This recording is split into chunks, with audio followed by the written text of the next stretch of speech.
Good morning students. बेटा आज हम करेंगे एमोबियासिस। एमोबियासिस क्या है? एक प्रोटोजोइक डिजीज़ है और इसके बारे में आज हम डिस्कस करेंगे। तो बेटा जैसे कि आप ब्लैक बोर्ड वाइट बोर्ड पे देख सकते हैं, सबसे पहले मैंने मेंशन किया है इसका कॉजल ऑर्गेनिज्म, यानी कि किस माइक्रो ऑर्गेनिज्म की वजह से होता है। तो कॉजल ऑर्गेनिज्म है एंटेमीबा हिस्टोलिटिका। दोबारा कार्लस लिनस की प्रिस्क्राइब्ड जो रूल्स थे उसके अकॉर्डिंग हमने इस नाम को लिखा है, यानी कि हमने first letter capital, first alphabet capital लिखा है और हमने सेकंड वर्ड का फर्स्ट अल्फ़ाबेट जो है वो स्मॉल लिखा है। ठीक है, वी विल इधर राइट इट इन इटैलिक्स और we will underline it.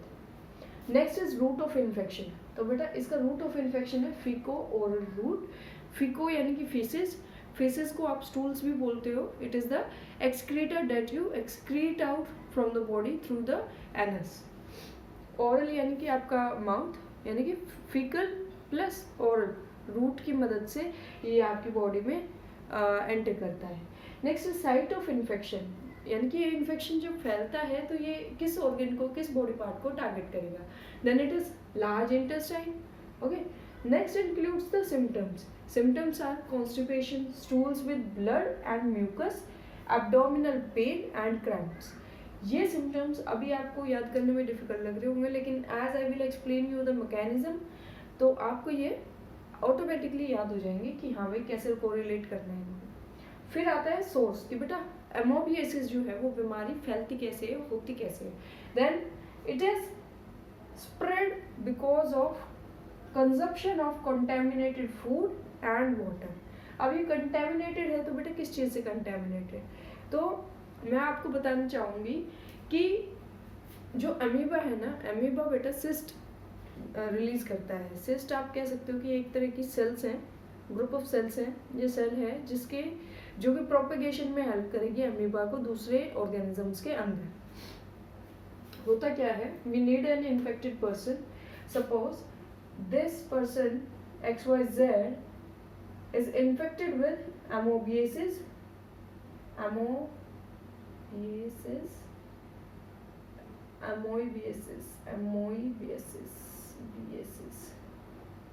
okay, suppose this person is infected with amoebiasis, then this person will obviously release stools that carry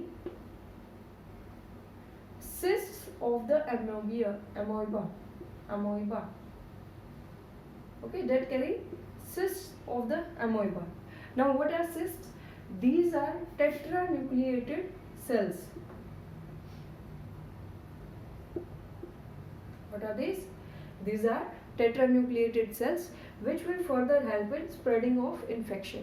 अब बेटा ये तो स्टूल्स में निकला ना, ये तो पोटी में आया, सिस्ट बाहर पोटी में आया।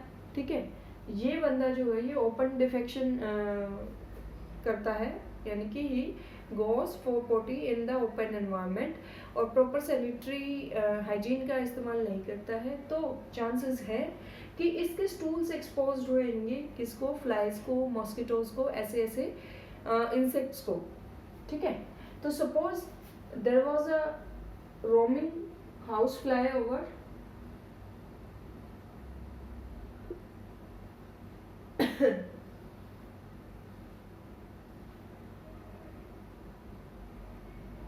ठीक बेटा, एक हाउस फ्लाई है। हाउस फ्लाई का साइंटिफिक नेम बोलो, मस्का डोमेस्टिका। ठीक है, ये याद करते चला करो, रिवाइज करते चला करो। ये हाउस फ्लाई विजिट करती है स्टूल्स को, ठीक है, and she takes up the cysts. ये सिस्ट इसके बॉडी पे चिपक जाते हैं। देन दिस फ्लाई इवेंचुअली, ये फ्लाई आई यहाँ विजिट करने, फिर फ्लाई स्टूल्स को विजिट करके जा रही है। सपोज आप खा रहे हैं क्या, you are eating a bowl full of sweets. Clear? This housefly now wants to taste the sweets and so it will visit the bowl. Okay? Eventually the cyst which was sticking onto the body of the Musca domestica will be transferred to the sweets. ठीक है, जो cyst इसने यहाँ से उठाए थे, इसके body पे चिपके थे, वो सिस्ट इवेंचुअली वो डिपॉजिट कर देगी कहाँ, इन स्वीट्स पे, ठीक है। अब कोई भूखड़ इंसान आएगा, वो ये नहीं नोटिस करेगा कि भाई इसको कवर करके नहीं रखा गया है, और क्या करेगा, इनको कंज्यूम करेगा, ठीक है। लेकिन इन पे क्या है बेटा, इन पे है सिस्ट, क्या लगे हुए हैं, सिस्ट, जो कि मस्का डोमेस्टिका लेके आई थी। सिस्ट मैंने क्या बताई थी, टेट्रा न्यूक्लिएटेड सेल्स। टेट्रा का मतलब होता है बेटा 4, यानी कि वो सेल्स जिनमें 4 न्यूक्लियस है, यानी कि सिस्ट सेल्स जो हैं उसमें 4 न्यूक्लियस होंगे। अब पर्सन ने इसको कंज्यूम किया, this cyst will now reach the large intestine,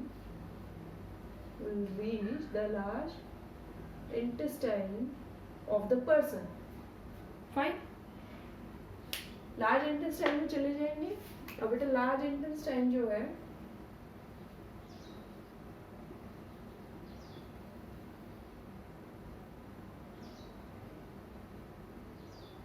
it's something like this। अब ये सिस्ट आ गई है यहाँ। Now what will happen?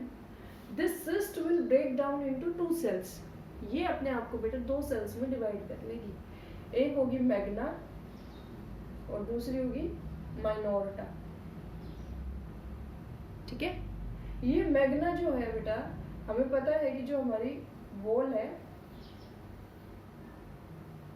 मान लो this is the cross section, तो इसमें म्यूकोसल लेयर और फिर सब म्यूकोसल लेयर प्रेजेंट है, ठीक है।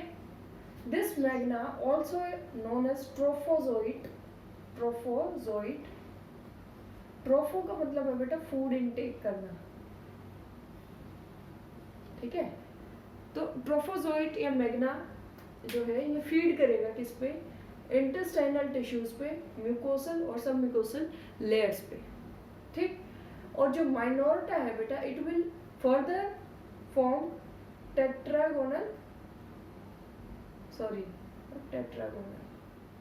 टेट्रान्यूक्लिएटेड सिस्ट। क्लियर। मैग्ना ने फीड किया म्यूकोसल और सब म्यूकोसल लेयर्स पे, और माइनोर्टा ने दोबारा से बना दी सिस्ट। डिवीजन ऑफ लेबर हो रहा है। अब ये ट्रोफोजोइट जो है बेटा इसमें फीड कर रहे हैं, इसी की वजह से हमारे जो स्टूल्स होते हैं दे आर इन्फेक्टेड विद और they carry blood and mucus, क्योंकि यहाँ लेशंस प्रोड्यूस हो जाएंगे, वुंड्स हो जाएंगे, ठीक है। ब्लड और म्यूकस आएगा, यहाँ मेंशन है stools with blood and mucus, lesions और वुंड्स प्रोड्यूस हो जाएंगे, इसीलिए एब्डोमिनल पेन होगा, क्रैम्प्स हो गए और कॉन्स्टिपेशन होगा, ठीक है बेटा।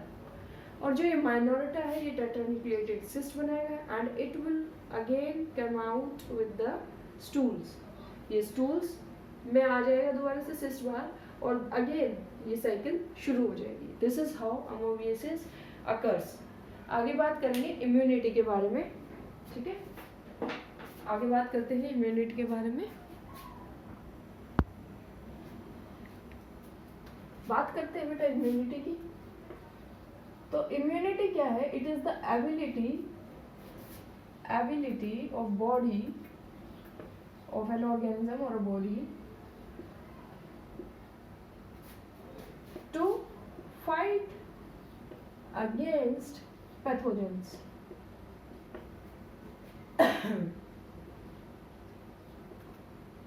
क्लियर?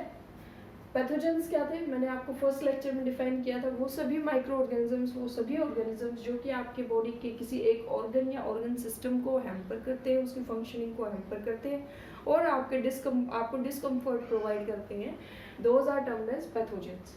क्लियर? अब बेटा इम्यूनिटी क्या है? इम्यूनिटी दो तरह की है।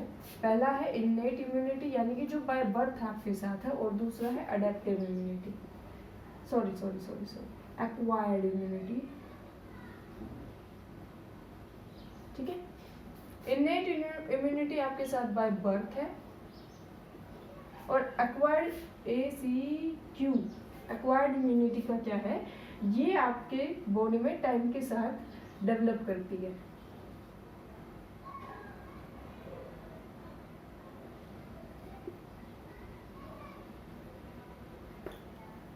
ठीक है, यह आपकी बॉडी की डिजाइनिंग पे डिपेंड करती है,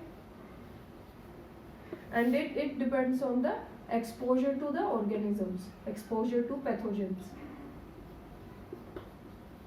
जो जो पैथोजन से आप टकराएंगे, जिन जिन पैथोजन से, उसकी इम्यूनिटी आपकी बॉडी में जनरेट होती चली जाएगी। इननेट इम्यूनिटी में क्या, ये नॉन स्पेसिफिक है बेटा, हर चीज के लिए एक जैसा व्यवहार रखेगा, कोई स्पेसिफिक एक्शन नहीं होगा। But acquired immunity has specificity, यानी कि हर ऑर्गेनिज्म के लिए, हर डिजीज के लिए एक स्पेसिफिक मैकेनिज्म होगा इसके पास फाइट ऑन करने के लिए। ठीक है, अब देखो जो इननेट इम्यूनिटी है, ये जो इननेट इम्यूनिटी है, ये 4 लेवल्स में बटी है। पहला है फिजिकल बैरियर, जिसमें कि इंक्लूडेड है क्या बेटा, स्पीड इसलिए दे रही हूँ मैं इन चीज़ों को क्योंकि ये ऑलरेडी आपकी जूनियर क्लासेस में आप पढ़ चुकी है। ठीक है, स्किन और म्यूकस, ये फिजिकल बैरियर्स हैं। जैसे घर के चारों तरफ बाउंड्री होती है, स्कूल के चारों तरफ बाउंड्री, किसी भी प्रॉपर्टी के चारों तरफ बाउंड्री होती है ताकि फॉरेन या जो आउटसाइडर्स हैं वो अनवांटेड विजिट्स ना कर सके। उसी तरह बॉडी में फिजिकल बैरियर्स हैं to avoid the entry of pathogens और allergens inside the body, and it is given by skin and mucosa, mucosal layer. Mucosal skin जो है लार्जेस्ट ऑर्गन है आपकी बॉडी का, ये भी आपको पता होना चाहिए। म्यूकोसल लेयर्स आपको कहाँ देखने को मिलती है, ये इनर लाइनिंग करती है आपकी बॉडी की, नोज से लेके नेजल कैविटी से लेके ओरल कैविटी, आपका गैस्ट्रोइंटेस्टाइनल कैविटी, सभी किससे कवर्ड है, म्यूकोसल लेयर से कवर्ड है, म्यूकोसा से कवर्ड है। नेक्स्ट आते हैं फिजियोलॉजिकल बैरियर्स। इसमें बेटा बॉडी में जितने भी केमिकल्स है ना, for example saliva, tears, sweat और कुछ, सलाइवा, टीयर्स, स्वेट एक्सेट्रा, ये किस में आते हैं बेटा, फिजियोलॉजिकल बैरियर में आते हैं। इनका पीएच या फिर इनमें मौजूद एंजाइम्स जो हैं वो हेल्प करते हैं डिस्ट्रक्शन में किसका, माइक्रो ऑर्गेनिजम्स का, और प्रिवेंट करते हैं किसी भी बीमारी को होने से। जैसे एंजाइम की बात अगर हम करें तो हमारे सलाइवा में लाइसोजाइम एंजाइम होता है, लाइसोजाइम एंजाइम होता है जो कि पैथोजेंस को ब्रेक डाउन करने में या उनको डिफीट करने में या उनको लाइसिस करने में हेल्प आता है। फिर आता है क्या, एक है सेल मीडिएटेड और एक और होना चाहिए, हाँ सेल मीडिएटेड। सेल मीडिएटेड में क्या आएगा, इसमें बेटा काम करती हैं आपकी WBCs, जिनको आप फाइटर सेल्स के नाम से भी जानते हैं, वो काम करेंगी। और फिर है आपका cytokine barrier,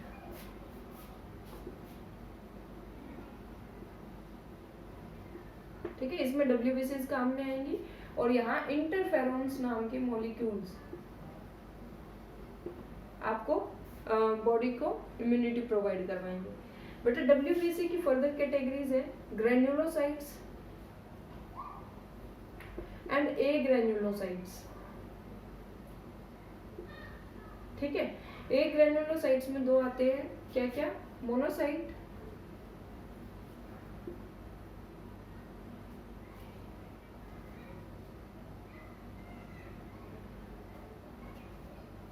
monocytes and macrophages, no lymphocytes, lymphocytes. एक मैक्रोफेज नाम आप सुनेंगे जब हम आगे क्लासेस डिस्कस करेंगे। ये मैक्रोफेज बेटा बनती है मोनोसाइट से, ठीक है, तो उसमें कंफ्यूज नहीं होना है।